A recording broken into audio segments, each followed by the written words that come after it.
Barbara walked slowly along the embankment.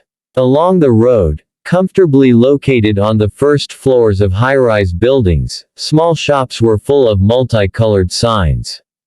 "Shop of Miracles," Varya read on one of the pavilions. "Strange, I never noticed her here before," the girl thought and decided to go in. From the inside, the store looked very unusual. Shelves with a variety of things were placed in a chaotic manner everywhere, on the same shelf of which old, obviously worn-out shoes, an elegant crystal vase and a statuette of an unknown African god could coexist. Barbara's attention was immediately attracted a neat leather bag in the corner of the hall, the handles of which were made of many metal rings. "What do you want?" The girl flinched in surprise. Behind the counter appeared a short peasant with a balding head of gray hair. "While I'm looking, thanks," the girl replied, looking at the price tag on her handbag. The goods were clearly too expensive for her, but this never stopped Varya. She scanned the room professionally, looking for cameras. "Seems clean. Great." Varvara approached the seller and, smiling sweetly, asked him to show her the figurine of a young lady with a dog that stood at the very top of one of the shelves. After the little man went to the back room for a stepladder, the girl quickly darted to the cherished handbag and, briefly examining the little thing for hidden markers, pushed it under her down jacket. When the seller brought the stepladder, he insinuatingly asked Varya, "Are you sure you are interested in this figurine?" "Yes. You know, I must have been wrong. Now I looked at it better, it does not suit me." "Sorry for the trouble," the girl smiled and hurried to the exit. "Young woman," the little man called out to her, when Varvara was about to open the door and leave the shop. "Crap. Did you notice?" "Yes." She turned. "It's very slippery today, be careful." The seller's smile looked more like a grin. "Thank you," Varya replied. This terrible smile of the man made her feel a little uneasy. The very next day, Varvara flaunted at the institute with a new bag, now and then catching the envious glances of her classmates. One evening, after meeting with her friends, the girl was returning home in the dark. Varvara had already approached the house, when she suddenly heard a dog barking. The girl turned around, and just in time, a whole pack of stray dogs was rushing at her, one of which at that very moment was just preparing to jump. Having reacted instantly, Varvara miraculously dodged, but, having lost her balance on a slippery path, she fell and stretched out on her back. 8 hungry dogs immediately surrounded the girl from all sides. They snarled and bared their teeth, the largest of the dogs preparing to jump again. Barbara has never been so scared. She tried to remember how to behave in such a situation, but she could not. All thoughts were forced out of her head by an animal feeling of fear. In the next moment, the pack leader's sharp teeth dug into the girl's thigh. The dog ruffled her jacket from side to side. A little more, and a piece of thick down jacket worry remained in the teeth of the animal. The girl screamed and called for help, but there was not a soul around. The leader again jumped onto the lying victim, and the other dog dug painfully into Varvara's thin ankle. Only leather winter boots saved the girl from a deep bloody wound. Varya began to try to protect herself with a bag. She beat the dog in the face with it, but this did not help much. The leader of the pack was torn to the throat of the unfortunate victim. Dog whistle. He would help me, a thought flew through the girl's head. Suddenly, a small black object fell out of the bag, now serving as the only barrier separating the dog's mouth from Varvara. Dog whistle. Repeller. The girl quickly grabbed the device and pressed the button, squeezing the whistle until her knuckles hurt. The dogs immediately whimpered, and then rushed about and ran away. Afraid to move for fear, Varya lay on the cold snow for a few more minutes and only then released the button.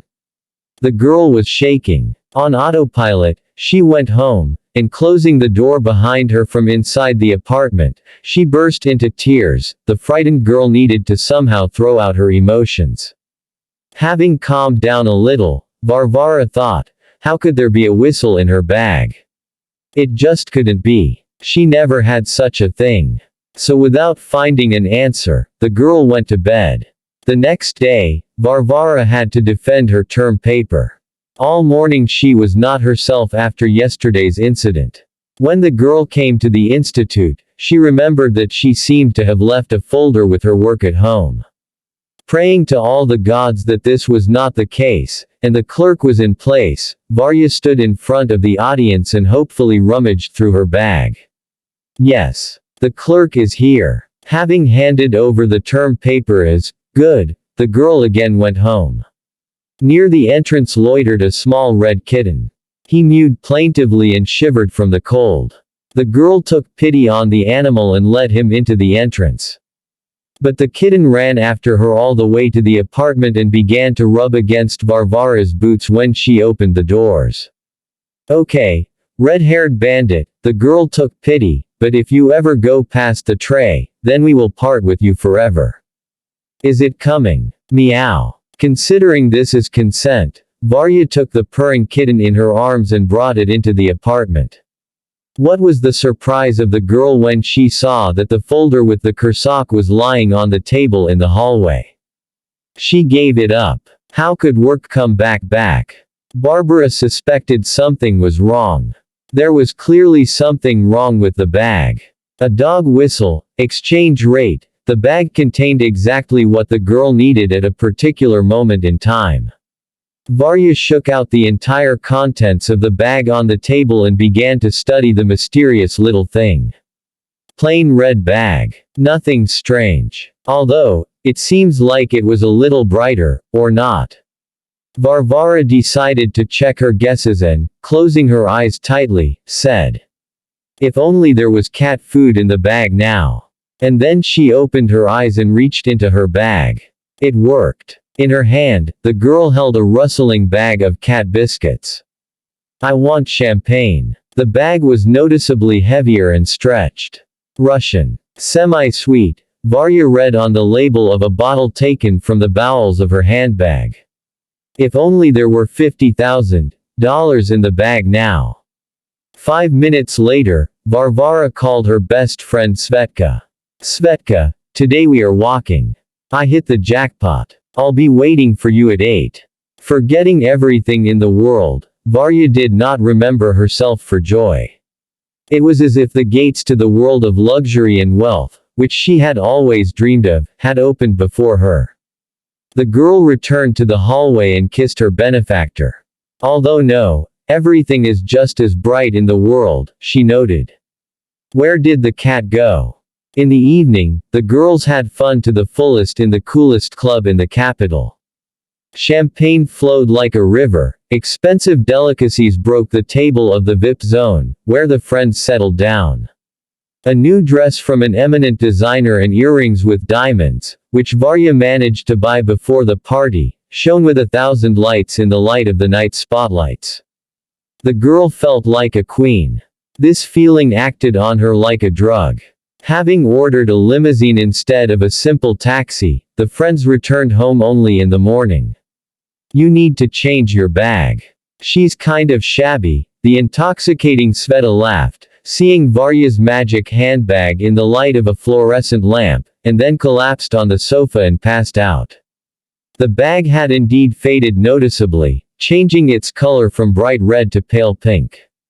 But Varvara wanted to sleep too much, and now she had no time for it. Waking up closer to 3 o'clock in the afternoon, Varya first of all went to the kitchen to drink water. Passing by the hallway, she noticed a sleeping kitten. The girl decided to stroke the baby and called him to her. The cat didn't react. Varya came closer and screamed in horror. On the floor lay the withered mummy of a kitten. What happened to him? There was a chuckle from the room. "Light, are you up?" There was no answer. The girl became agitated and went to the room where her friend was sleeping. "Light, the words got stuck in Varvara's throat. Svetlana's mummy lay on the sofa. Her cheeks and belly were sunken and her skin dried up, her eyes staring unblinking at the ceiling. The iron rings of the handbag handles wrapped around her friend's wrist. Handbags of bright scarlet color, as before. The iron rings pulsed faintly and dug deep into the skin of the victim, making a smacking sound. Barbara could not move from horror. Meanwhile, the handbag, having finished its work, like a well-fed leech, fell off Svetlana and fell on its side.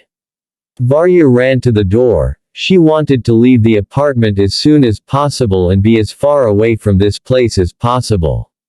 Once in front of the closed front door, the girl belatedly remembered that the keys to her were left in her purse. Behind Varvara, there was a ringing of iron rings and a familiar champing sound.